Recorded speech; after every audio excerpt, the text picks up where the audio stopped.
ដល់ពេលផ្សំទៀតហើយបងប្អូនបាទយើងបដោះក្នុងកញ្ច្រែងបងប្អូនឃើញអ្នកឡើងពេញកញ្ច្រែងនេះបដោះក្នុងផើងដាំកូនដំណាំបាទនេះពេញកញ្ច្រែងតែម្ដងហើយវាដល់ពេលផ្សំមែនតើទៅវាលឺថ្ងៃផងបងប្អូននេះវារឿងវែងជ្រុលតិចហើយដោយតែបងប្អូនបានដឹងការសាបការពង្រោះកូនម្ទេសរបស់ខ្ញុំគឺយើងមានសាបនៅក្នុងកញ្ច្រែងផងយើងសាបនៅលើថ្នាលផងដូចនៅទីនេះបងប្អូនបានឃើញនៅលើថ្នាលបាទឃើញនៅលើថ្នាលអញ្ចឹងគឺកូននេះកម្ពស់ប្រហែលជាមួយទឹកកន្លះ1 សង់ទីម៉ែត្រកន្លះបាទ1 សង់ទីម៉ែត្រកន្លះគឺវាល្មមដល់ពេលដែលយើងអាចយកទៅផ្សំនៅក្នុងថាសបដោះវិញបានហើយបងប្អូននេះចេញមកច្រើនទៀតហើយបាទច្រើនទៀតហើយនៅក្នុងកញ្ច្រែងនេះយើងសាបរៀងក្រាស់បន្តិចបងប្អូនប៉ុន្តែ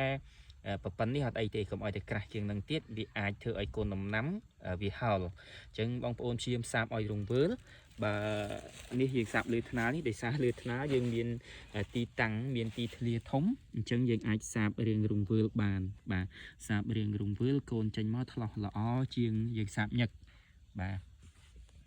កូនម្ទេសបងប្អូនល្អណាស់បាទដល់ពេលដែលយើងត្រូវផ្សំនៅក្នុងកញ្ច្រែងទៀតហើយ